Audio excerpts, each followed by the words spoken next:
Para po doon sa ating mga taga-subaybay sa pag-aralan natin, tayo po ay nandito ngayon sa Bukawkan Seventh-day Adventist Church sa Baguio City. Mula po kaninang umaga ay tayo binigyan ng pagkakataon makapaglingkod.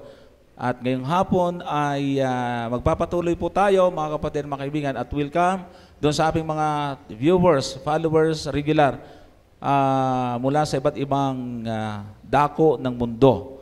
At siyempre po, ang pag-aralan natin ay nagkikater sa ating pong mga kababayang mga Pilipino all over the world. Sa iba't ibang mga bansa naroon sila. Kaya most of the time ay gumagamit po tayo ng Tagalog. But if needed, kailangan po natin gumamit ng English. Kung mayroong mga hindi nakaintindi ng Tagalog, ay pwede rin po. Pero sa Ilocano, ay malabo ho tayong makagamit yung pagbating. Kakabsat lang ho yung akalam ko Ayan, sige brother. Ang kasama po natin ngayon siyempre si Brother Gypsy Domingo na ating pong regular partner sa programang pag-aralan natin. Pagmati ka, Brother Gypsy. Magandang hapon po sa ating lahat mga kapatid. Gayon din po sa ating mga giliw na taga-subaybay. Magandang hapon po sa inyo. Kami po ay aming patuloy na inaanyayahan na tumutok sa programang pag-aralan natin upang kung meron po kayong mga katanungan na may kinalaman po sa doktrina ng Biblia ay naway makatulong kami na masagot po ang inyong mga katanungan. Maraming salamat po at magandang hapon. Meron na po tayong naisip na question mga kapatid, ay mas maganda na atin po itong simulan kaagad.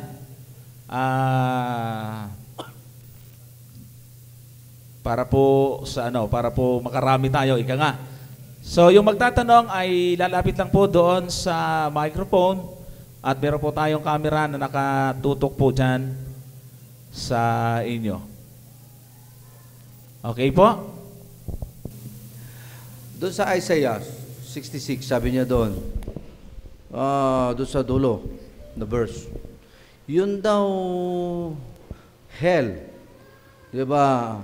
Yung mga hindi maliligtas, sila ay susunugin at titingnan ng mga naligtas yung kanilang mga uod at yung kanilang fire ay magpakailanman hindi matatapos. Paano niyo mo ipapaliwanag yun?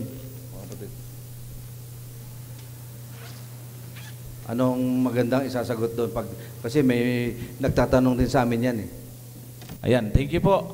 Ito po yung verse na mababasa natin. 66 at last verse ng chapter 66. At sila'y magsisilabas at magsisitingin sa mga bangkay ng mga taong nagsisalangsang laban sa akin, sapagkat ang kanilang uod ay hindi mamamatay o mamamatay man ang kanilang apoy, at sila'y magiging kayamutan sa lahat ng mga tao. So ang question ay, anong ibig po sabihin nito? Yung uod hindi mamamatay at ang apoy na susunog sa kanila ay hindi mamamatay. Lalabas na mayroong katotohanan yung doktrina tungkol sa eternal torment. Uwang lang hanggang pagpaparusa. So ano po bang ibig sabihin ni Isaiah tungkol dito sa bagay na ito? Una, gusto ko pong bigyan tayo ng background tungkol sa sulat ni Isaiah. Marami pong mga sulat si Isaiah na laging po itong may parallel. Like for example, nasa chapter 65 verse 20, tingnan po ninyo ang sinasabi ho dito, hindi na magkakaroon mula ngayon ng sanggol na mamamatay o ng matanda man na hindi nalubos ang kanyang kaarawan, sapagkat ang bata ay mamamatay na may 100 taon ang gulang at ang makasalanan ay may 100 taon, ang gulang ay susumpain. So kung titingnan natin yung context niya, ito ay tumutungkol doon sa new heavens and new earth. Pero bakit sinasabi dyan na may mamamatay pa na tao? Hindi nga alang-alanganin ang pagkamatay, kundi aabot talaga doon sa kanyang gulang. Hindi lang mamamatay na alanganin, aabot siya doon sa edad na 100 taon ang gulang. Tapos may sumpa pa. Tapos kung titingnan natin yung chapter 66, verse 23, ang sabi na naman dito, At mangyayari na mula sa bagong buwan hanggang sa panibago at mula sa isang Sabat hanggang sa panibago, paroroon ang lahat ng tao upang sumamba sa harap ko, sabi ng Panginoon. Lalabas na naman dito, meron din pagsamba doon. Hindi lang only 7 days, kundi pati yung new moons.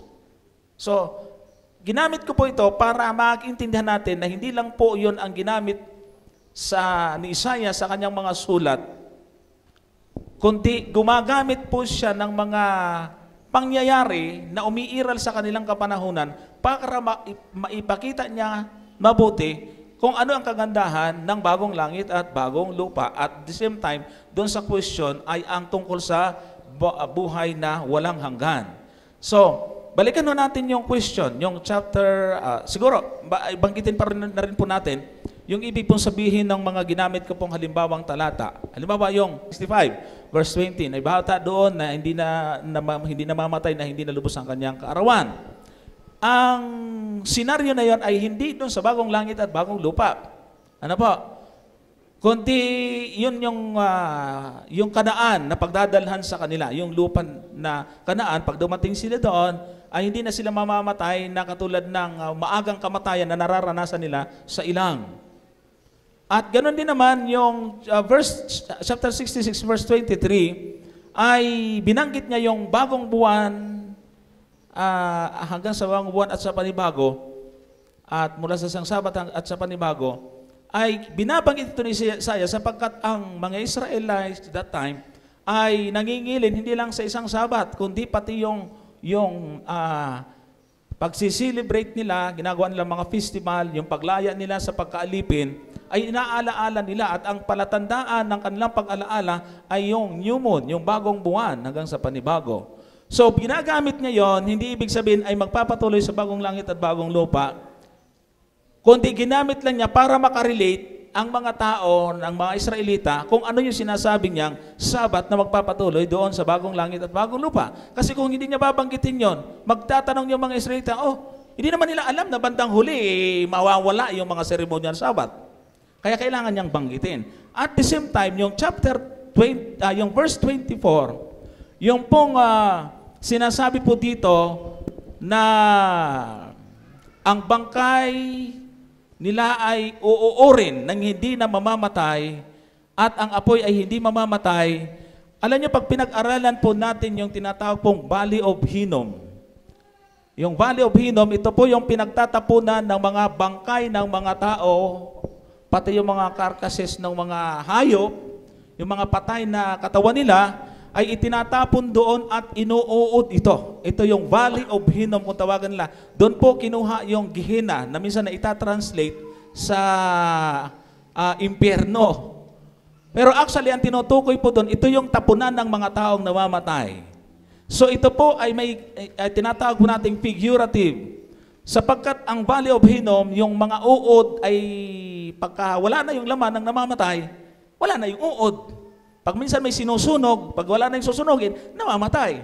Inilalarawan ni Isaias na ang kamatayan ng masasama ay para bagang inalintulad ni ito sa napakasaklap at napakapangit na kalagayan. Imagine, hindi kamatayan katulad ng mga katawang nabubulok na pansamantala lang, pagka wala na, di tapos na. Ito'y isang paglalarawan sa mas masalimuot at mas hungkag na kalagayan ng mga taong hindi maliligtas. Pero alam natin na yung apoy at ang tao, ang masama, ay mayroon pong katapusan, Brother Gypsy. Tama yung Brother Johnson, kasi po yung Hebrew word po ng worm dito, nagde-denote po ito, mga kapatid, ng tinatawag na imperfect tense. Pag sinabi imperfect tense, that denotes incomplete action. So, hindi po yun ang lundo ng sinasabi, ay yung katapusan na sinasabi ni Isaiah. Bagamat sinabi niya dito na hindi namamatay, kaya nga yung term na ginamit ni Brother Johnson kanina, yung tatlong klase ng hell, meron pong Gehenna, Tartarus, tsaka Hades. Yung Gehenna, yung ang sinasabi ni Brother Johnson, tapunan ito ng mga bangkay. So kaya nga, ang konteksto ng ating pag-aaral lagi ay hindi na makukuha sa isang talata lang. Kasi kapag doon lang po tayo titingin sa isang talata, lalabas, sasalungat po siya doon sa ibang talata. Kasi halimbawa po, bibigyan ko po kayo ng halimbawa. Sabi dito sa aklat ng Judas, ang kapitulo ay 1, ang talata ay 7. Gayon din ang Sodoma at Gomora at ang mga bayang nasa palibot ng mga ito na dahil sa pagpapakabuyo sa pakikiapid at sa pagsunod sa ibang laman ay inilagay na pinakahalimbawa na sila'y nagbabata ng parusang apoy na walang hanggan. So may term na walang hanggan doon sa Judas na binabanggit. So ibig sabihin, pag ganun palang terminolohiya, pag ang ating isipan ay doon lagi sa, tingnan nyo, ang hell ay nag-aapoy ng walang hanggan at hindi namamatay. Ang sinabi dito, ang hell na sinasabi dito ay yung apoy na parusang apoy na walang hanggan, yung sa Sodom at Gomora. Pero alam naman natin, pagdating doon sa 2 Pedro 2:6, yung ibig sabihin ng walang hanggan, hanggang sa maging abo lang. So ibig sabihin, may hangganan. Kaya pagka konteksto po ng Biblia at talata lang ang ating pag-uusapan, doon lang sa isang talatang yun, magkakaproblema tayo. Kasi doon ka lang pupunta, sasalungat siya sa ibang talata. Pagka ang nakausap po natin ay ibang pananampalataya dito, sabihin lang sa atin, tingnan nyo, ang Biblia nyo salu-salungat. Di ba ganun na mangyayari? Hindi po maaaring magkasalungat. Kasi hindi pa ang sinabing hindi mamamatay ang uod kasi meron pa siyang kinakain. Meron pang inuubos. Pag naubos na yung bangkay doon sa tapunan, sa Gehenna, pag naubos na yung mga bangkay doon, tiyak kasama din po siya masusunog. Imposible. Meron bang ibig sabihin, eternal yung lalabas kasi po doon sa tanong na yun, eternal po yung uod, eternal din yung tao. Kasi hindi namamatay yung tao eh. Ganun ang mangyayari doon. So hindi po yun ang konteksto dito sa Isaias. At pag parang hindi malabong-malabo ang dating, tingnan mo sa buong Biblia. Kung sa buong Biblia ba, yung ba ang tinuturo ng Biblia, ng kabuuan, ang tinatawag na eternal torment? So hindi po ganon. Kaya kung kami po sasagot ay, kung tayo po sasagot, hindi po tayo doon nakapokus sa isang talatang yun hanggat hindi na nakukuha ang konteksto ng isang libro ng Isaias o kaya sa buong Biblia. Kailangan po hindi magkasalo-salungat. So mukhang tapos lang dito, pero ang buong Biblia Isaias hanggang sa buong sa Revelation, buo po yan. So pag sinabing walang hanggan, hindi namamatay, ay hindi po, kung ito lang ang pagbabatayin natin, mukhang ganun. Mukhang labas ganun, Brother Johnson, pero hindi po ganun. Kasi ang apoy po, kahit kailan, wala pong laman, wala pong buhay, living thing sa mundong ito na hindi mamamatay sa apoy. So yun po yung punto doon. Ayan. Okay? Sige po, may follow-up po kayo? Doc? Ibang question, ipagbigyan po muna din natin yung iba, tapos saka po kayo namin babalikan. Ay, tama po ito. Yung iba ay isulat po yung question, kung nahihiya po kayo, ay magandang isulat po ito, tulad ditong inabot ng bata. Magandang hapon po. Sige po. Papaluap ko lang yung tanong ni Doc tungkol doon sa Isaias. Parang na-imagine ko na parang malapit lang yata yung nasusunugan ng mga masasama kaysa doon sa tinitirahan ng mga banal eh. Parang Baguio, La Trinidad lang yata ang distansya nito. Pangalawa, hindi ba masusuffocate yung mga banal doon umuusok yung mga patay sa labas? Ayan, tama po yun. Kaya nga ito po ay pinapakita po natin ang pagkukumpara niya sa literal na libingan ng mga tao that time. Kaya sabi po rito sa isang commentary ni yun, Adam and Clark, sabi niya ay binabanggit nga po niya dito yung lugar ng Gehenna. Sabi po dito, Gehenna or in hell, Gehenna or the valley of Hinnom was very near to Jerusalem to the southeast. It was the place where the idolatrous Jews celebrated the horrible rite of making their children pass through the fire, that is, of burning them in sacrifice to Moloch, to put a stop to this abominable practice. So, ang sabi po rito, yun yung ginamit na parang halimbawa ni Isaias para ipakita yung future na mangyayari. Kaya binanggit din niya na mayroon ding mga parang may mga manunood dun eh. Ay, di ba? Sabi po dyan, yung balita nga natin yung Isaias. Tina po, parang hindi lang sa malapit, kundi parang meron ding mga audience sila doon sa lugar na yon. Sabi po dyan,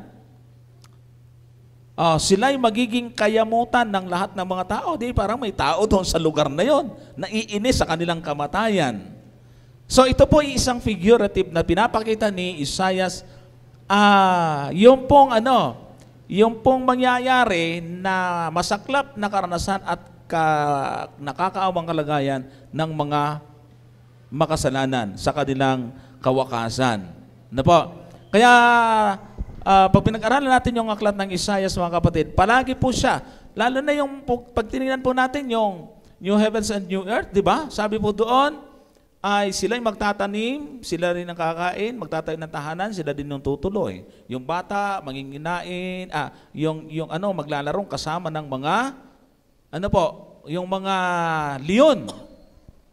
Ito'y isang pagpapaliwanag ng pagiging safe ng lugar na yon.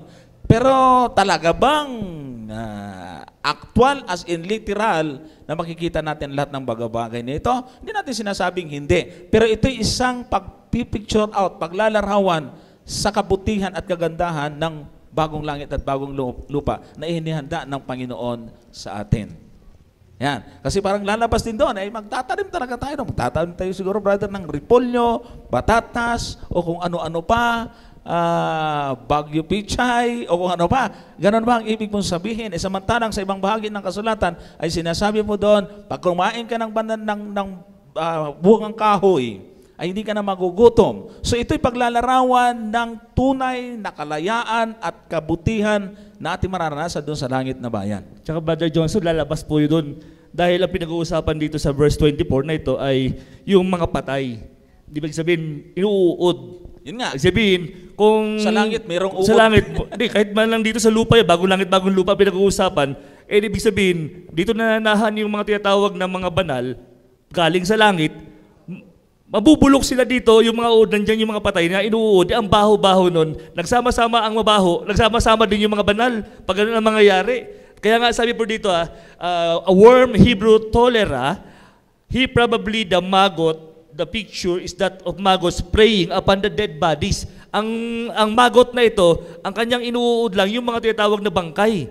So pag ganun ang mangyayari, ay, hindi pa nasusunog itong mga bangkay na ito, ang baho-baho niyan, kasama mga banal, nagtatanim sila, Brother Johnson, nagtatanim sila, kakain, nandyan kumakain sila, nandyan yung mga bangkay. So hindi ganon. Hindi ganon ang tinatawag na konsepto nito. Halimbawa na lang, nasampulan natin na sabi dito sa aklat ng Jeremiah 17 verse 27. Ngunit kung hindi ninyo didinggin ako upang ipangilin ang araw ng Sabat, at huwag magdala ng pasan at pumasok sa mga pintuang bayan ng Jerusalem sa araw ng Sabat, kung magkagayoy magsisulsol ako ng apoy sa mga pintuang bayan niyaon at pupugnawin niyaon ang mga palasyo sa Jerusalem at hindi mapapatay. So ibig sabihin, dito sa puntong ito, susunugin yung Jerusalem at hindi mapapatay doon sa mga lumalabag sa araw ng Sabat. Hindi na mapapatay yung apoy. Nangyari ba ang mga bagay na ito? Nangyari po ito. Kaya nga pagdating sa ikalawang Chronicle, ang kapitulo ay 36, ang talata ay 19, at sinunog nila ang bahay ng Diyos at ibinagsak ang kuta ng Jerusalem at sinunog sa apoy at lahat ng mga bahay-hari at giniba ang lahat ng mainam na sisidlan niyaon. So ito yung perfect, ito yung katapusan na sinasabi. So ang sabi ko po kanina, yung word na hindi pala mamamatay, the expression in Hebrew is a simple imperfect, a tense that denote incomplete action and merely means that at the point of time under consideration, the action of the verb is not yet complete. Hindi pa ito kompleto. Ang kompleto nito, pag natapos na lahat ito, babaguhin ang mundo ang itong bagong langit, bagong lupa. Mawawala na yung bangkay na yon. Mawawala na yung inuud na yon kasi kasama sila sa susunugin doon sa apoy at magiging abo lahat sila. So yun yung completeness pag pinag-usapan ay Biblia, Brother Johnson. Inilagay ko sa PowerPoint yung kumuha na lang po ako ng maiksing quotation mula sa ilang mga Bible scholar. Sabi po nila sabi po diyan, to put a stop to this abominable practice, Josiah defiled or desecrated the place by filling it with human bones. So may mga supporting text po siya. And probably it was the custom afterwards to throw out the carcasses of animals there, when it also became the common burying place for the poorer people of Jerusalem. Our Savior expressed the state of the blessed by sensible image, such as paradise. So, mahaba lang po ito.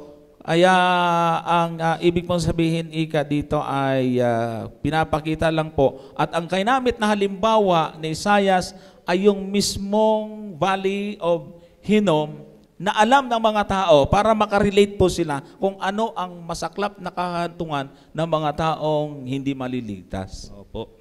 Ayan. Okay? Kaya tama yun, si Brother Ed at saka si Doc sa kanyang tanong, na kung talagang may eternal torment, ay parang abot kamay lang yung langit at impyerno. Babaho pa. Kitang-kita din ng mga naligtas yung At mga may Brother Johnson. naglalangoy-langoy sa apoy. Tapos, ang nakapagtataka doon, yung uod, hindi rin namamatay sa apoy. Saan ka nakakita ng ganon? Inuod at the same time, sinusunog. Eh di, napakatindi namang uod yun. Hindi rin napupugnaw sa apoy. So, may ano po siya, yung tinatawag po nating figurative. Okay?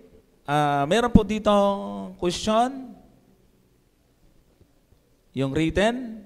Ano po ang sinasabing seal sa Ephesians 1:13? Related po ba ito sa topic kaninang umaga sa Sabbath School? Dahil meron siktang nagsasabi na hindi raw araw ng Sabat ang silyo ng Panginoon. Wow, very good question po ito. Then ang pangalawang tanong ay maraming sikta ang naniniwala sa Trinity. Ngunit iba ang paniniwala ng SDA. Ano po ang pagkakaiba sa Trinity ng SDA at saka Roman Catholic, born again, etc.? Ang ganda. Ganda ng tanong, Brother Gypsy. So, tingnan po natin muna yung sinasabi po dito sa Efeso 1:13. Nasa kaniya'y kayo rin naman pagkarinig ng aral ng katotohanan, ng ebanghelyo ng inyong kaligtasan. Nasa kaniya rin naman mula nang kayo'y magsisampalataya ay kayo'y tinatakan ng Espiritu Santo na ipinangako. Yan.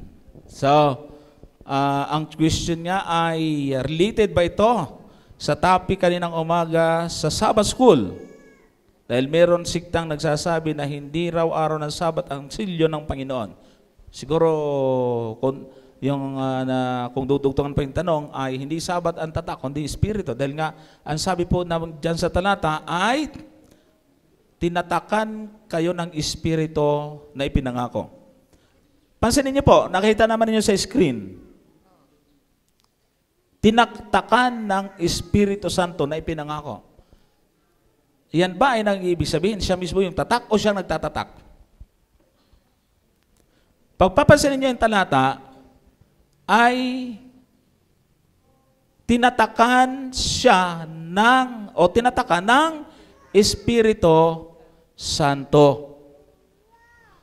Meron tayong mga paliwanag po mga kapatid na ang merong Holy Spirit ay hindi lalabag sa kautusan ng Diyos at lalo na yung araw ng Sabat. Kaya ang tanong niya, Brother Jeffsy, related ba ito sa topic kaninang umaga tungkol sa Sabat? Yes, siyempre po.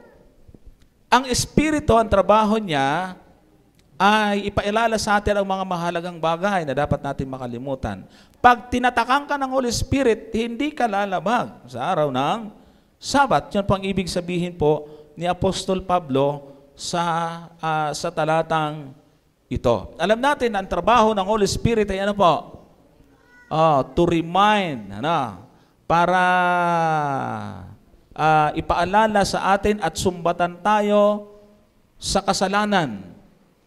Nasa 16:8 yata ng Juan yan, o kaya sa, marami talatang mga i-prepare ni Brother Gypsy. So,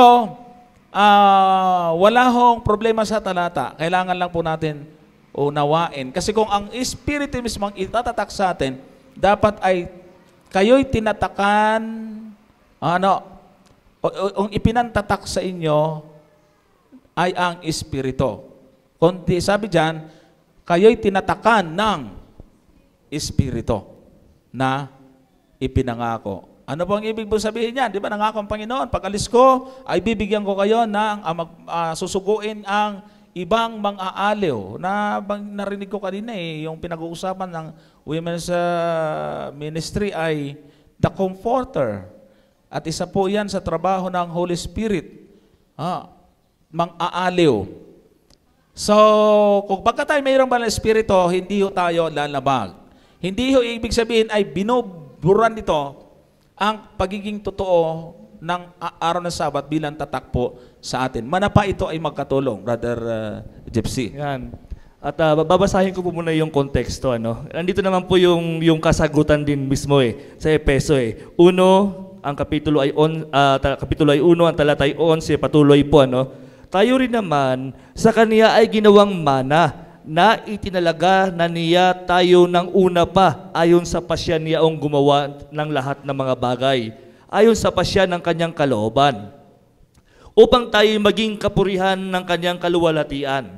Tayong nagsiasa ng una kay Kristo, nasa Kanya ay kayo rin naman, pagkarinig ng aral ng katotohanan, narinig yung aral ng katotohanan, ng ebanghelyo ng inyong kaligtasan. Ibig sabihin, naaralan niya, nalaman niya ang totoo, nasa Kanya rin naman, mula nang kayo'y magsampalataya, believer po ito mga kapatid, at kayo'y tinatakan ng Espiritu Santo na ipinangako. Ang pagtatak ng Holy Spirit, una, pagkatapos mong maniwala.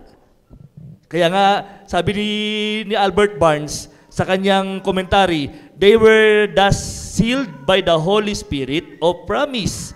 After they had believed, they had the full evidence of the favor of God in the descent of the promised Holy Spirit and in His miraculous influence. So pagkatapos mong maniwala, tinatakan ka ng Holy Spirit at makikita na sa iyo ang tinatawag na evidence in favor of God. So ibig sabihin, may ebidensya.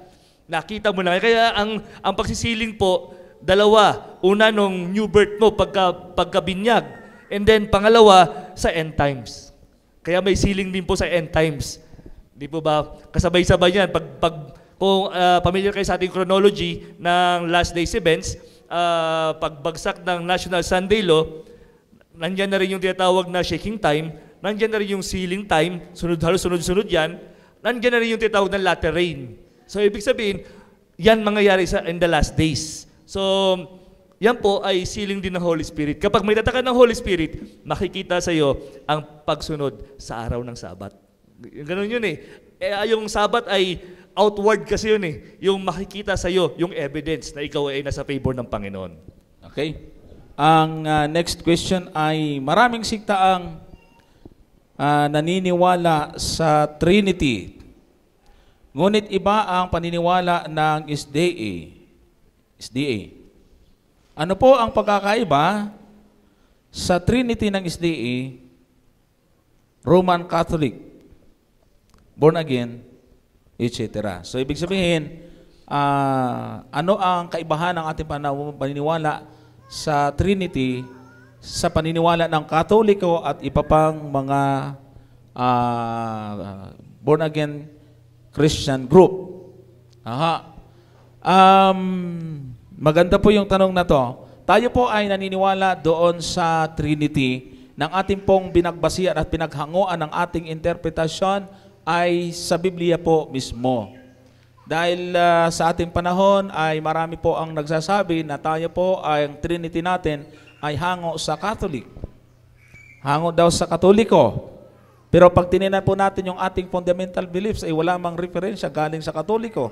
Manapa ay galing po lahat sa Bible.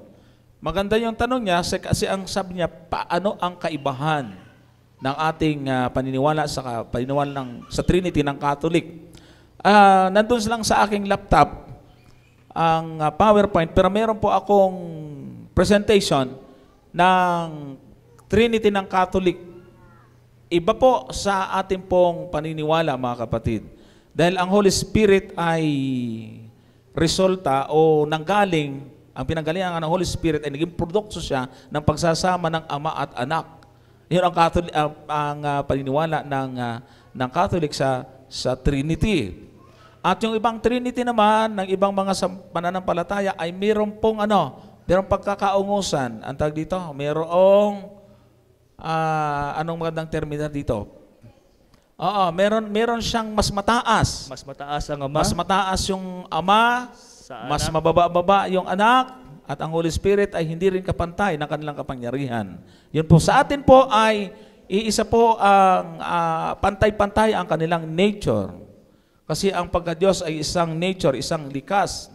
Parang tao na tayo po ay magkakaiba-iba man ang antas sa buhay, pero isang nature natin, pantay-pantay. So, ang Trinity po natin ay hango sa Bible. Saan po natin hinango? Anong talata sa Biblia ang ating pong pinaghanguan ng pagtuturo tungkol sa diwa ng Trinity? Alam naman natin, mga kapatid, na walang word na Trinity sa Biblia, pero hindi kumot wala pong word na Trinity sa Bible, ay hindi na po ito totoo. Ano po? So titingnan po natin yung chapter 28 ng Matthew at verse 19. Nandito po yung diwa ng Trinity. Kasi yung word na Trinity ay hango sa dalawang salita. Trio at saka unity. Trio, tatlo. Unity, nagkakaisa. Sino po yung sangkap ng Trinity na yan? Sabi po dito sa verse 19, dahil dito magsiyaon nga kayo at gawin ninyong mga alagad ang lahat ng mga bansa, na sila'y inyong bautismuhan sa pangalan ng Ama at ng Anak at ng Espiritu Santo. So asan diyan ang diwa ng Trinity? Kung papansinin po ninyo dyan, sabi dyan, ay gagawin ikang alagad ang lahat ng mga bansa at babautismuhan sa pangalan. Yung pangalan pa niyan ay plural or singular. In the name. Isa lang. Singular. Pero nang banggitin yung pangalan na ibabautismo, ilan? Tatlo. Ama, Anak, at Espiritu. So, ibig sabihin yung buong kapangyarihan ng kadyusan ay nandoon po yung tatlong ito. Kaya nga, pagka Tagalog, sabi ni Pastor Durante, tinalakay po namin ni Pastor Durante yan Sabi ni Pastor Durante, pagka Tagalog at English lang na Bible ang ating babasahin, at talagang masasabi po natin, hindi biblical yung Trinity. At alam po ba ninyo na marami pong mga Adventist ngayon ang hindi na naniniwala sa Trinity? Baka meron dito Laganap na po yan. Dahil sa unang-una, ang kanilang sinasabi, wala naman yan sa Biblia, manapay gawa ng Catholic yan. Siguro mga kapatid, kailangan natin mag-review ng konti at ang pakiusap ko, kung meron po kayo na-encounter na ganyan, tingnan natin yung side ng church kasi hindi pwedeng pabayaan ng church yan at hindi pwedeng hindi diniscuss ng church yan. At ako po ay napakarami ko pong ebidensya na pinag-usapan sa church at nakita nila ang pagiging biblical ng diwa ng Trinity. Yung pagiging separate pagkakaiba ng personality ng Ama, Anak, at Espiritu. Yes. So, nandito po yung tatlong yan, Ama, Anak, at Espiritu, na sila po ay merong magkakahiwalay na personalidad. Natalakay yan sa lesson natin. Alam mo, kung naintindihan po natin. So, meron siguro ang sasabihin si Brother Gypsy bago ko babalikan yung ibang mga document. Tama yan, Brother Johnson. Kasi po, mga kaibigan, mga kapatid, yung term na Trinity ay terminolohiya bagamat wala sa Biblia. Kaya ang term na Trinity, tri-unity. Tatlo na nagkakaisa. Kaya nga sabi natin kanina, there is one God in three person. Yung word na sa Deuteronomy 6:4, na meron tayong iisang Diyos. Yung ikad. So, iisa yun. Pero yung iisang yun, hindi ibig sabihin na yung persona ay isa din. Parang humanity din yan parang tao. Lahat tayo tao. Isa ang ating nature. Pero magkakaiba tayo. Iba ako, iba kayo. For example, kung terminology ang pag-uusapan, kasi galit na galit sa terminology ng Trinity, wala daw sa Biblia, bakit yung incarnation? Wala din po sa Bible ang incarnation. Pero tinatanggap po ng lahat ng Kristiyano na mayroong incarnation, na ang Diyos ay nagkatawang tao, si Kristo. So ibig sabihin, terminolohiya, it's a matter of terminology. Theological discipline ang term po dyan, mga kapatid. Pero kung essence sa pag-uusapan, sabi nga ni Brother Johnson, tad po tayo ng ebidensya sa Biblia na may kinalaman sa Trinity. Mula pag-aralan pa ang original na sayo ng Biblia hanggang sa translation, marami po tayong mababasa niyan, Brother Johnson. Halimbawa na lang, doon sa Mateo, Kapitulo ay 3, ang talata ay 16 at 17. Meron pong ganitong sinasabi. At nang bautismuhan si Jesus, pagdakay umahon sa tubig, at narito, nangabuksan sa kanya ang mga langit, at nakita niya ang Espiritu ng Diyos, na bumababang tulad ng isang kalapati, at lumalapag sa kanya. At narito ang isang tinig na mula sa langit, na nagsasabi, ito ang sinisinta kong anak na siya kong lubos na kinalulugdan. 3 persona.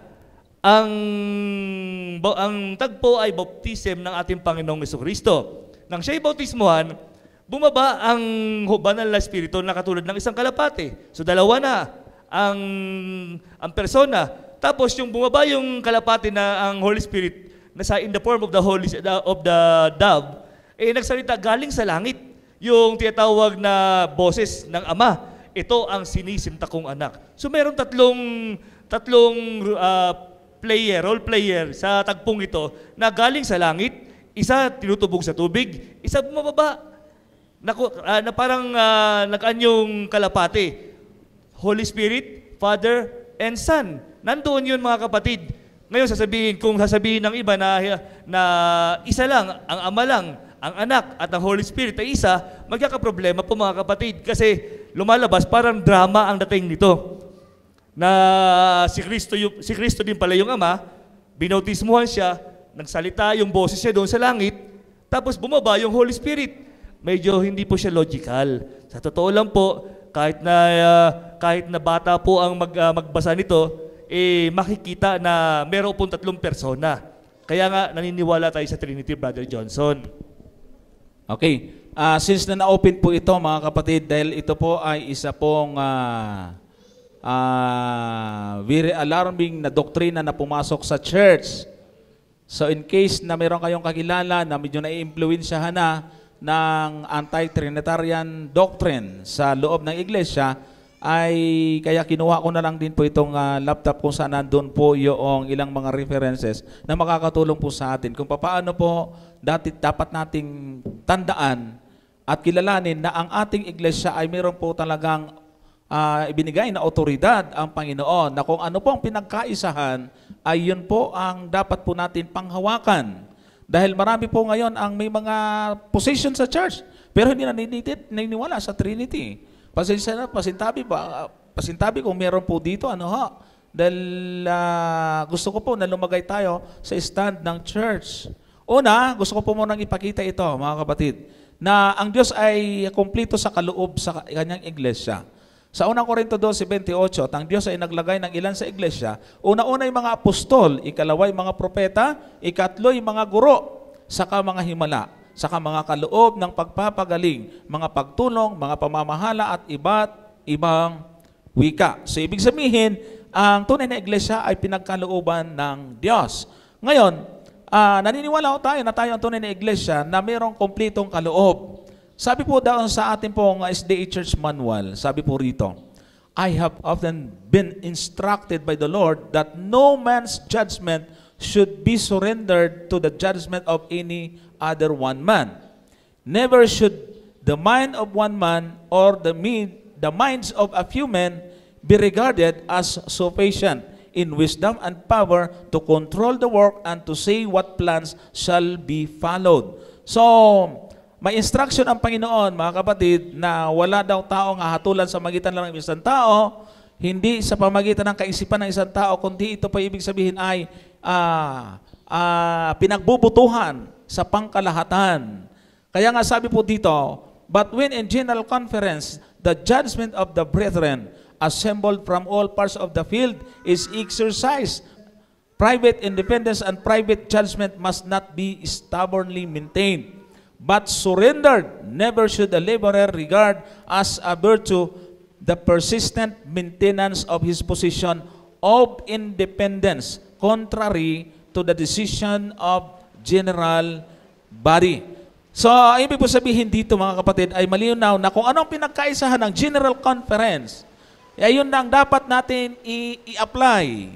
Anumang private or independent or private judgment ay hindi kailangang panatilihin sa loob ng church.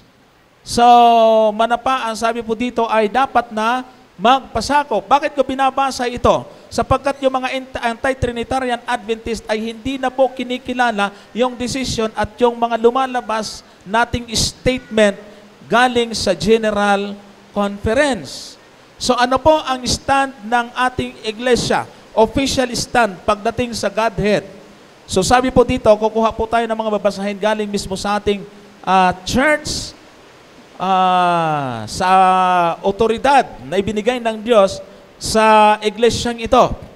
Review and Herald, January 27, 1903, paragraph 9. Sabi po rito, the salvation of human beings is a vast enterprise that calls into action every attribute of the divine nature. Sino po yon? Yung sinasabi. Yung attribute of the divine nature, the Father, the Son, and the Holy Spirit have pledged themselves to make God's children more than conquerors through Him that loved Him. So, meron pong mga statement na yun daw mga sinaunang Adventist pioneer ay hindi naniniwala sa Trinity. So, papaano po natin ipapaliwanag yung sinasabi po dito sa Review and Herald na merong Father, Son, and the Holy Spirit? Ang alam ko doon sa mga anti-Trinitarian ay hindi lang nila tinatanggap yung termino na Trinity. Alam niyo kung bakit? Pag pinag-aralan natin ang history, ay iniiwasan po ng ating mga pioneer na gumamit ng termino yon sapagkat napaka laganap ng doctrine ng Trinity na dala ng Catholic that time. Kaya hindi nila ginagamit yung termino, pero dinidescribe nila yung Godhead na pinapangalanan na Father, the Son, and the Holy Spirit. Halimbawa, katulad nito, sabi po rito, before the disciples shall compass the threshold, there is to be the imprint of the sacred name, baptizing the believers in the name of the threefold powers and the heavenly world. The work of salvation is not a small matter, but so vast that the highest authorities are taking hold. The eternal Godhead. Sino yon? Ang bumubuo ng eternal Godhead. The Father, the Son, and the Holy Ghost is involved. Makikita naman po natin yung mga references kung saan nanggaling. Another term na ginagamit po sa ating pong mga publication, mga kapatid, ng Adventist. Sabi rito, you are baptized in the name of the Father and of the Son and of the Holy Ghost. You are raised up out of the water to live henceforth in newness of life, to live a new life. You are born unto God, and you stand under the sanction and the power of the three holiest being in heaven. Kaya kung ayaw ng terminong Trinity, sige, wag na. Wag lang hong pipilay at masisirang paniniwala na meron diyang dalawang tatanggapin at merong itatakwil. Sapagkat, ang sabi po ng termino, the three holiest being in heaven. Tama yun, Brother Johnson, kasi maging si Ellen White ginagamit din naman po nila si Ellen White na pinapatunayan na hindi daw po si Ellen White naniniwala sa Trinity. Kung ating pong titignan yung mga writings ni Mrs. White, Brother Johnson, doon sa Councils on Health, sabi niya dito, The Godhead was stirred with pity. Godhead ang ginamit. Was stirred with pity for the race. And the Father, the Son, and the Holy Spirit gave themselves to the working out of the plan of redemption. In order to fully to carry out His plan, it was decided that Christ, the only begotten Son of God, should give Himself an offering for sin. Dito pinapalabas, Brother Johnson, sabi ni Miss White, yung Godhead, the Father, the Son, and the Holy Spirit, sila yung nag-work out sa plano ng kaligtasan. Ito pa, sa Evangelism 615, there are three living persons of the heavenly trio in the name of these three great power, the Father, the Son, and the Holy Spirit. So, itong mga anti-Trinitarian, Brother Johnson, na ating mga kapatiran, nakakalungkot. Kasi, nagsimula po yung paniniwalang yan, galing po yan sa ibang bansa. Meron po tayong mga kapatid na pag nagpunta doon, pag uwi dito, anti-Trinitarian na. So, hindi po yan paniniwala ng General Conference, yan po ay paniniwala ng ilang mga tao. Akala nila, dahil mayroong mga pioneer na hindi naniniwala noon. Siyempre, kailan ba nagsimula ang ating church? Saan ba sila galing na church? Iba't ibang paniniwala. Pero nung sila ay nagsama-sama sa ating pananampalataya, sila po ay nakabuo ng ating paniniwala na sangayon sa Biblia, yung tinatawag na Trinity, Brother Johnson. So, marami na pong written question po dito. Ang sabi po, si Satanas ba kaya nakapag-isip ng masama dahil kumapit sa knowledge of good and evil? Ayan. Sa aking pagkakaintindi, walang makapag-isip ng masama na hindi na nilalang kung hindi kakapit sa knowledge of good and evil. Ayan. So, kaya ba daw nakapag-isip ng masama? Dahil kumapit po siya sa knowledge of good and evil. Ang nag-udyok kung bakit si Satanas ay nakagawa ng kasalanan, mga kapatid, ay masasabi po natin dahil meron pong free will na ibinigay ang Diyos. Dahil ang Diyos ay pag-ibig at wala pong pag-ibig kung walang free will. No? So merong freedom to choose ang lahat ng kanyang creation. At si Satanas, kung ating pong pag-aaralan, ang naging dahilan ng kanyang pagmamalaki, pagkahulog, ay dahil po doon sa kanya pong sa kanyang pagmamataas sa kanyang sarili. Ayan, Brother Gypsy, meron kang sasabihin. At magbabasa po tayo ng talata. Sabi po rito, Verse 12. verse 12, Ano't nahulog ka mula sa langit, o tala sa umaga, anak ng umaga, paanong ikaw ay lumagpak sa lupa, ikaw na siyang nagpahina sa mga bansa. At sinabi mo sa iyong sarili, ako'y sasampa sa langit, aking itataas ang aking luklukan sa itaas ng mga bituin ng Diyos, at ako'y uupo sa bundok ng kapisanan sa mga kaduluduluhang bahagi ng hilagaan. Ako'y sasampa sa itaas ng mga kaitaasan ng mga alapaap, ako'y magiging gaya ng kataas-taasan. Yan. Yun ang gustong mangyari ni Lucifer, Brother Johnson. kaya yung talata dyan ay may question Ano't nahulog ka mula sa langit o tala sa umaga, anak ng umaga? Paanong ikaw ay lumagpak sa lupa na siyang nagpahina sa mga bansa? Ang sagot po dyan ay, sabi dyan, sinabi mo sa iyong sarili. Sabi po dyan, na ako'y sasampa sa langit. Anong ibig sabihin? Aking itataas ang aking luklukan sa itaas ng mga bituin ng Diyos. Gusto po niyang Gusto niya pong pumosisyon doon sa posisyon ng Panginoon. Gusto niyang lumagay sa kalagayan ng Diyos. Yun po ay pagmamataas. Ang tanong lang, Brother Johnson, bakit siya naging ganon? Ayan. Bakit niya gustong umupo doon sa luklukan o doon sa trono ng ating Panginoon? Dito sa aklat ng Ezekiel, ang kapitulo ay 28, ang talata ay 13. Sisimulan ko sa 13. Ikaw ay nasa Eden. na halamanan ng Diyos. Lahat ng mahalagang bato ay iyong kasuotan. Suot ito na ni Lucifer. Yan. Ng sardio, ng topasyo, at iba't ibang pang mga bato ang binabanggit dito mga kapatid. Pagdating sa verse 15, ikaw ay sakdal sa iyong mga lakad mula sa araw na ikaw ay lalangin hanggang sa ang kalikuan ay nasumpungan sa iyo. Verse 17, ang iyong puso ay nagmataas dahil sa iyong kagandahan. Yan.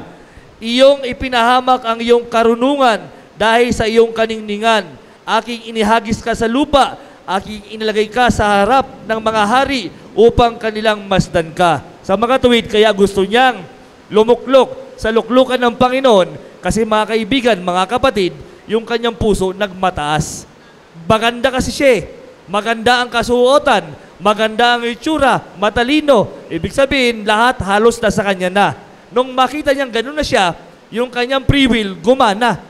Ang gusto niya, lumagay sa luklukan ng Panginoon. Kaya ang sabi niya, ang iyong puso ay nagmataas dahil sa iyong kagandahan. Inihulog po siya ng Panginoon dito sa lupa. So yung tinatawag na knowledge of good and evil, yung puno, ito po ay walang kinalaman kay Lucifer. Bagamat si Lucifer ang nag-udyok, ito po, ayon sa ating mga komentary, ang puno po ng pagkakilala ng mabuti at masama ay hindi po siya lason. Ito po ay test of obedience, sabi ni Ms. White. Test of obedience na kapag ito ay, pag ang si Adan at si Eva ay sumunod sa Diyos, hindi sila mamamatay. Pag sila ay lumabag, mamamatay sila. Sasabit yung tinatawag na papasok yung kamatayan sa mundong ito. So, dahil ganon, ang ginawa ni Adan, sila po yung lumabag. So, yun po ang punto. Si Lucifer po galing sa langit. Ipinagpatuloy niya ang laban dito sa lupa. Inihulog siya, dito po niya ipinagpatuloy. Okay. Last. Ano po ang tamang stand ng SDA sa 144,000? Ayan. Based sa Bible na nakasulat, is 12 each tribe ng Israel. Ho ba ay ano to? 52 panahon. Sa panahon natin ngayon. Or sa panahon natin or kahit noong unang panahon.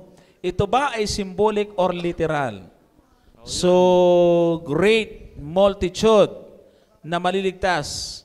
Automatic po ba na hindi na tayo kasama sa 144,000? Okay. Kailan ka? 144,000 ay symbolic po ito. Hindi po siya literal number. Ano? Meron po tayong lumang mga stand po natin na iba po yung 144,000 doon sa great multitude. Pero alam natin na progressive yung revelation. Yung mga recent explanation ng ating mga Bible scholar, yung mga nandyan po sa Biblical Research Institute, ay may magandang paliwanag, Brother Jepsy. Nandyan ba? Ay, wala dito yung cellphone kong pinicturan ko lang. Wala akong librong katulad nito eh. Napag-usapan lang namin noong nakaraang gabi, yung 144,000. Habang piniprepare, ito napakinggan ko rin po ito sa mga kilalang preacher po natin, na yung suma total na 144,000, saan kinuha? From, sabi doon sa nagtanong ay 12 tribes of Israel. 12 times 12. Ano ho ba ang ibig sabihin ng number na 12? Kung ang 7 ay perfect number, ang 12 ay complete number. So 12 times 12, ibig sabihin completeness. Yung mga taong maliligtas ay mayroon pong kaeksaktuhan or complete yung kanila pong buhay bilang mga nagtagumpay sa kasalanan. Magandang basahin na natin to. Yung official stand po ito ng ating pong, itong book na ito. Sabihin mo nga kung anong libro yan. Ito pong book na ito ay Interpreting Scriptures. Ito po ay book 2 ng Biblical Research Institute. Bible questions and answer. Ang sumulat po niya ay isang magaling na Ito po ay si si Mueller. George. Ito Ang po editor. Ang editor po ay Si si George. Gerard Pandel. Pero si George Reed ang Ang pinaka Author. director. director. Oo, yan. Second yan. Tulungan po nila yan. So ano sabi po dyan? Sabi dito, hindi ko nalalahatin na ng haba kasi the answer to the question who is able to stand is provided by the entire 7th chapter. Both the 144,000 and the great multitude are those who are able to stand. Yan. Sino yung di ba doon sa verse chapter Sino makatatayo? 6 verse 17, sino makakatayo? Sabi doon sa talata, both 144,000 and great multitude. The 144,000 are introduced as an immediate answer to the questions of 6:17. They are not further described here and their final destiny is not mentioned.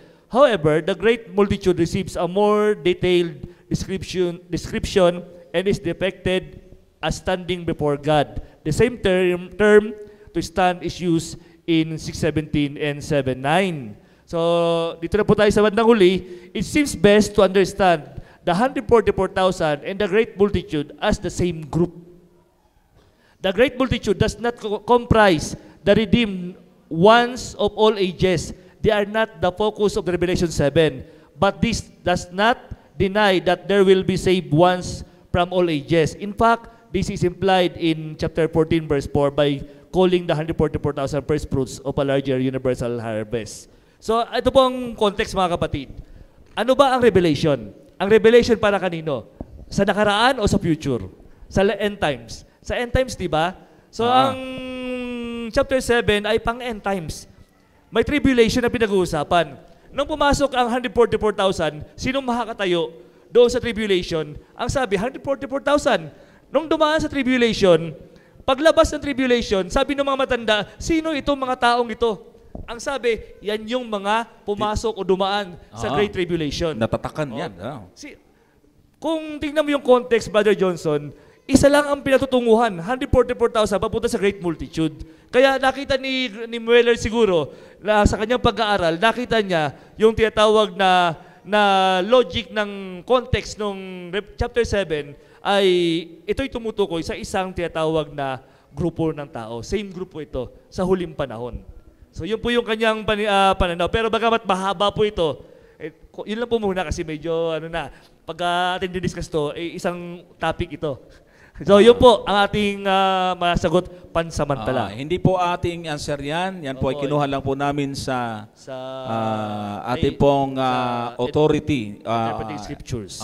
Authorized website ng Biblical Research Institute. Sa mga walang actual na book, pag meron kayong internet, ay bisitahin nyo lang po yung Biblical Research Institute. Nandyan po lahat yan. At karamihan po doon sa stand ay doon namin kinukuha yung pong amin pong pinabahagi din po sa mga iglesia na amin pong pinupuntahan. So at least, Brother Jepsy, napakinabangan yung mabigat mong libro na dala-dala. Hindi po na po kasi kami sumasagot na ngayon na katulad dati na Opo. kailangan word for word, lahat. Pero kailangan naman yun, pero medyo dapat mas malalim ng ating pag-aaral bilang isang Seventh-day Adventist. Kaya kung meron siyang isang bag na libro, dalawa naman laptop ko. Madaya. Nandito na rin. Follow-up daw. Okay. Sabi po rito, pakipaliwanag lang yung sabi sa Biblia ang nasusulat tungkol sa pagkain na sinabi ni Jesus na nilinis na ang pagkain. Kung ganon, pwede na lahat kainin. Sinabi ni Jesus. Sinabi na Jesus. Siguro yung nasa Marcos siguro. Siguro yung nasa Marcos ang tinutukoy niya sa verse 19. Okay. Sabi po rito, sapagkat hindi pumapasok sa kanyang puso, kundi sa kanyang tiyan, at lumalabas sa dakong daanan ng dumi, sa salitang ito'y nililinis niya ang lahat ng pagkain.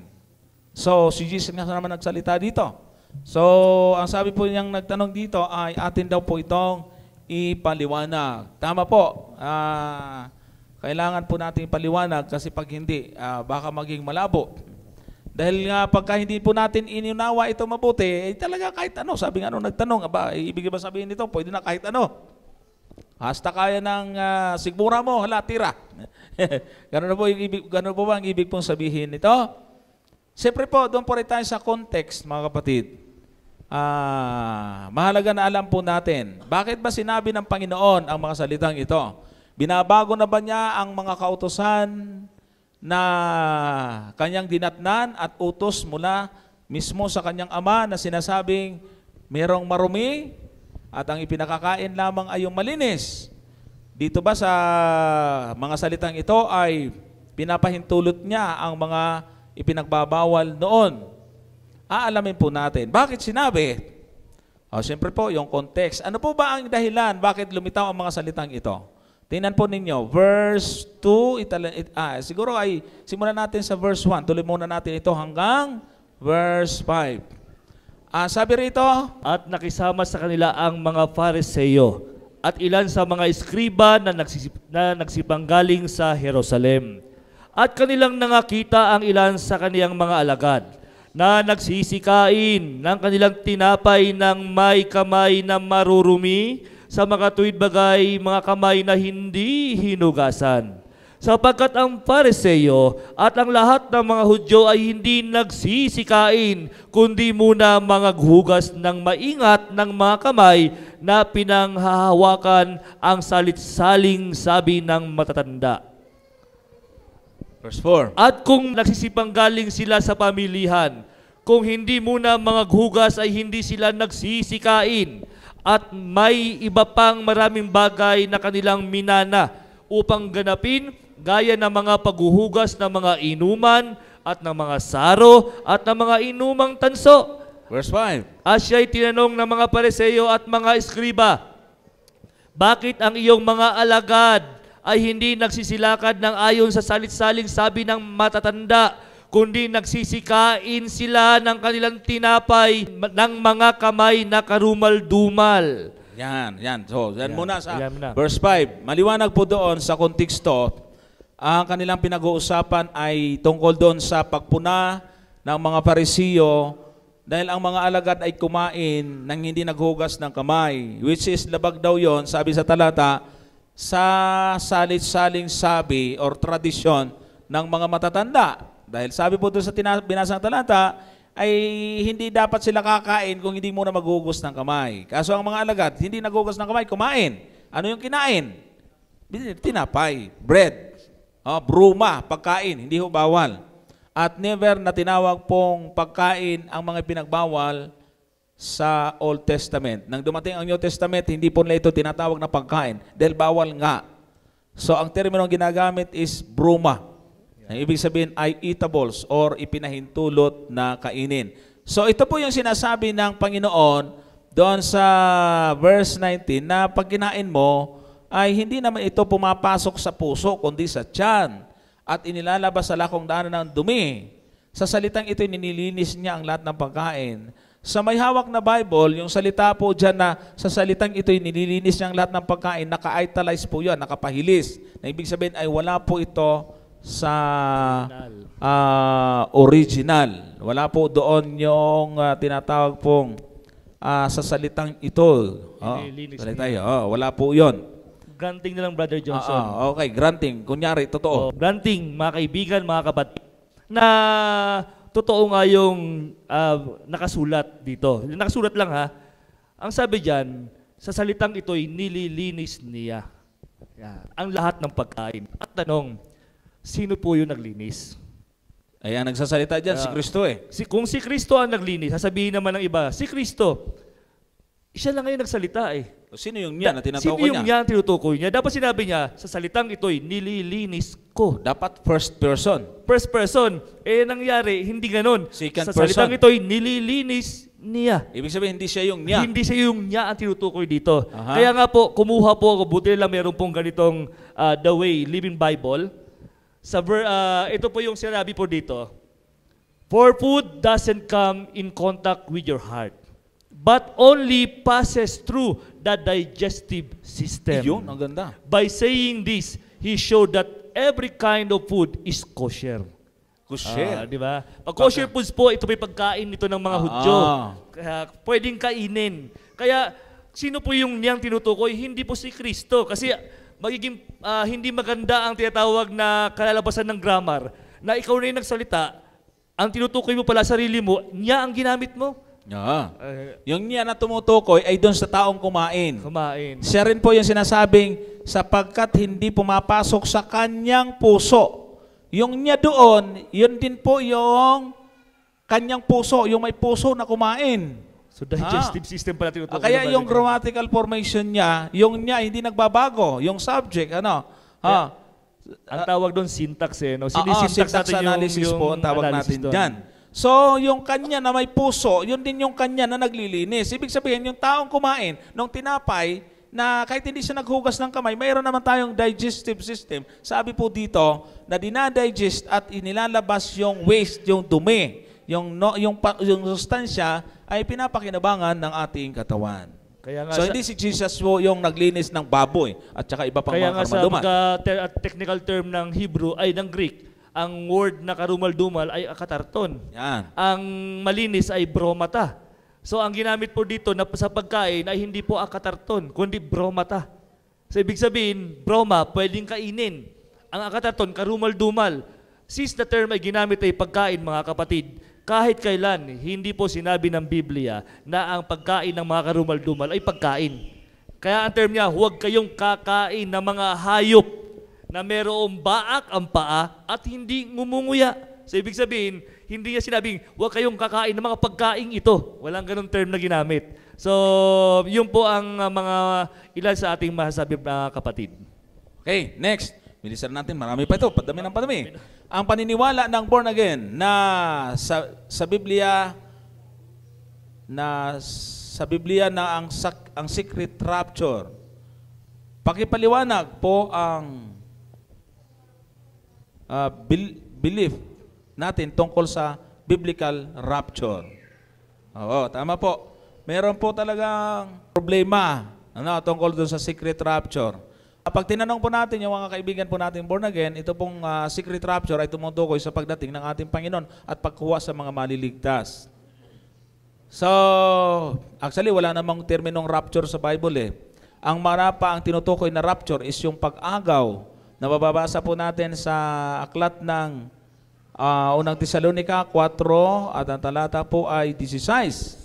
Sabi po dyan, Sapagkat ang Panginoon din ang bababang mula sa langit na may isang sigaw, may tinig ng arkangel, at may pakakak ng Diyos. Yun. At ang nangamatay kay Kristo ay unang mga bubuhay na maguli. ay yung mga buhay na hindi naman namatay. Kung magkagayon, tayong nangabubuhay na nangatitira ay aagawing kasama. Yun yung rapture, aagawin. Saan? Sa hangin pala. Sa hangin. Sa kasama nila sa mga alapap upang salubungin ang Panginoon saan? Sa hangin. At sa ganito, isa sa Panginoon tayo magpakailanman. sabi po dito sa verse 16, may sigaw. Kung secret, dapat wag lang ang sigaw. Bakit pa sumigaw? So, ibig sabihin, hindi po secret ang pagdating at pagkuha sa mga maliligtas. Kasabay ng mga binuhay na mga patay na matuwid, yung mga matuwid na nabutang buhay, ay sabay-sabay po sila na aagawin sa alapaap upang salubungin ng Panginoon sa hangin. At sa ganito isasapagitan tayo magpakailanman. So hindi tayo naniniwala sa secret rapture. Dahil ang pagdating ng Panginoon ay may ingay. So sa mga kapatid, Brother Johnson, yung Greek ng aagawin ay harpazo. Sa Latin ay raptio. Sa English ay rapture. Wala po yung connotation doon na sekreto. Okay, wala. Kaya walang ganon. Kaya nga, isang talata lang nga ko, Brother Johnson, sa Mateo 24, ang talata ay 27. Sapagkat gaya ng kidlat na kumikidlat sa silangan at nakita hanggang sa kanluran, gayon din naman ang pagparito ng anak ng tao. So, ang kidlat, ganon din. Kung nakikita mo galing doon, papunta doon, ganon din ang anak ng tao. Makikita din po sa kanyang pagdating. Amen. Okay? Ang next question ay, sabi, di po ba lahat ng kasalanan may kapatawaran maliban ang sin against the Holy Spirit? Pakipaliwanag po ang mga sin against the Holy Spirit para maiwasan natin. Tama. Pag hindi natin alam, baka hindi natin maiwasan. Matthew 12:31. Okay, sabi po rito, Kaya't sinasabi ko sa inyo, ang bawat kasalanan at kapusungan ay ipapatawad sa mga tao, datapwat ang kapusungan laban sa Espiritu ay hindi ipapatawad. Sa 32. At ang sino mang magsalita ng isang salitang laban sa anak ng tao ay ipatatawad sa kanya. Datapwat ang sino mang magsalita laban sa Espiritu Santo ay hindi ipatatawad sa kanya, kahit sa sanglibutang ito o maging sa darating. Ayan. So, sabi po na ng tanong, ipaliwanag kung ano yung kasalanan sa Espiritu kasi walang kapatawaran. Yan. Ano po ba ang trabaho ng Espiritu sa atin, mga kapatid? Ano yung function? Ano po yung gawain ng Espiritu sa ngayon? Meron pong sinasabi si Pablo sa Efeso 4:30. Sabi po niya, at huwag ninyong pighatiin ang Espiritu Santo ng Diyos, na sa Kanya kayo'y tinatakan hanggang sa kaarawan ng pagkatubos. Ibig sabihin, may relasyon ito sa function ng Holy Spirit. Na huwag daw pipighatiin. Ibig sabihin, may idea tayo na pagka pinighati natin, ay nagkakasala tayo sa Kanya. Pinipighati natin siya. Katulad ng ating binanggit kanina, ano po ang trabaho ng Espiritu? Mga kapatid, ang sabi po ng 16:8 ng Juan, sabi ganito, at siya, pagparito niya, ay kanyang susumbatan ang sanglibutan tungkol sa kasalanan at sa katuwiran at sa paghatol. So, ito yung ipinangako, kung babasahin po natin yung chapter 16 ng John, ng Aklat ng Juan, ito po yung ipinangako ng Panginoon na Holy Spirit na pag-alis niya ay papalit sa Kanya, susuguin. Yung tawag po ng Panginoon dito ay comforter. Na sinabi naman ni, so basahin natin yung verse 7, gayon may sinatilita ko sa inyo ang kalooban, nararapat sa inyo na ako yumaon sapagkat kung hindi ako yayaon, ang mga aliw ay hindi paririto sa inyo. Ngunit kung ako'y yumaon, siya'y susuguin ko sa inyo. Ito yung Holy Spirit. So, ibig sabihin, nang umalis ang ating Panginoon, nagsimula ang trabaho ng Holy Spirit. Ang sabi ng talatang 8, susumbatan tayo sa kasalanan. Ibig sabihin, ang Espiritu, pagka nagkakasala tayo, siyang nagpapaalala, oy, mali yan. Sinusumbatan po tayo at ang sabi po ay kaya nakukonsensya tayo. Pagka ginawa mo at lumabas ka na doon sa boundary na ayaw ng Panginoon at alam mo na hanggang doon lang dapat ikaw, pag limampas ka na doon, ang konsensya unti-unti nang mawawala. At hindi ka na matatakot, hindi ka na magdadalawang isip kung para gawin yung alam mong kasalanan. So, ibig sabihin, doon yun yung sinasabi ni Pablo na napipighati na yung Holy Spirit kasi sasabihin niya, nagkasala ka, humingi ka ng tawad. Hindi naman tayo nakikinig. Palulit-ulit na hinihingi ng tawag, napipighati siya. So, nagkakasala tayo sa Holy Spirit kasi hindi natin siya pinapakinggan. Kasi hindi naman tayo humingi na ng tawad Kaya kung may kasalanan, hindi pinapatawad ay yung kasalanan hindi hinihingi ng tawad. Yo. Bakit hindi hinihingi ng tawad? Kasi na-immune na. Hindi na siya nakukonsensya. So ganoon lang yung Brother Johnson. Kasimple, mga kapatid. Ang kasalanang walang kapatawaran ay yung hindi hinihingi ng tawad. Bakit hindi hinihingi ng tawad? Yun lang Kasi yun. hindi nakinig doon sa Nakinig nagsasabi ng Holy Spirit. na humingi ng tawad. So, wala na. Kasi odyok ang Holy Spirit. Pag hindi mo pinakinggan, wala din mangyayari. At meron sinasabi tungkol dyan sa Hebreo 6:4. Sabi po dito, sapagkat tungkol sa minsang naliwanagan at nakalasap ng kaloob ng kalangitan at mga nakabahagi ng Espiritu Santo. Ayan talagang tumanggap din ng Holy Spirit At nakalasap ng mabuting salita ng Diyos at ng mga kapangyarihan ng panahong darating. At sa kanahiwalay sa Diyos ay di na maaring baguhin silang muli sa pagsisisi. Yamang kanilang ipinapakong muli sa kanang kanilang sarilang anak ng Diyos at inilalagay na muli siya sa hayag na kahiyan. Ibig sabihin paulit-ulit talagang ginagawa. Ipinapako muli ang ating Panginoon sa cross dahil paulit-ulit na gumagawa ng kasalanan. So makakasala sa Holy Spirit. Kaya nagtutukma yung mga talata, wala na raw hindi na po sila magkakaroon ng ng bahagi sa Panginoon. Hindi na sila maaring baguhin muli sa pagbugsisisi. Ibig sabihin, hindi na talaga sila magsisisi. Kasi lumayo na sila Yung salitang hindi na sila maaring baguhin muli sa pagsisisi, hindi na nila pinagsisisihan yung kasalanan. Matigas na ang puso. Tama. Yan. Kaya delikado po, mga kapatid. Okay. Yung mga hindi naniniwala sa Holy Spirit, yung mga anti-Trinitarian Adventists, wala ng Holy Spirit. Sabi ko nga, magduda na ako sa ibang bagay. Huwag lang ninyong pagdudahan ang personalidad ng Holy Spirit. Dahil sigurado magkakasala. Hindi na nga tinanggap ang kanyang personalidad Ay mas matindi pa yun sa blasphemy. Mas matindi pa yun doon sa hindi nakinig sa udyok ng Espiritu Santo. Okay. Yan. Next question. Next question. Sige. Bakit po sabi sa Biblia na ang mga babae ay dapat lang tumahimik at di pwede tatayo sa pulpito? Parang wala naman yun sa ganun sa talata. Tumahimik lang. Pwedeng tumayo, wag lang mag-ingay. Pwede, sabi, para magsalita bilang tagapagsalita. Ano nga ba talata yun, Brother Gypsy? Sa Timoteo at sa Corinto? 2. 12 ba yan? 11. Ang babae mag-aral na tumahimik na may buong pagpapasakop. Bakit? Pag nagbasa po kasi tayo ng talata, mga kapatid, lagyan kaagad natin ng bakit kaya sinabi to. Kasi pag hindi nilagay natin yung bakit, hindi tayo gagawa ng hakbang para alamin kung bakit sinabi. Ibig sabihin, usisain natin. Tanungin natin, bakit pa sinabi to?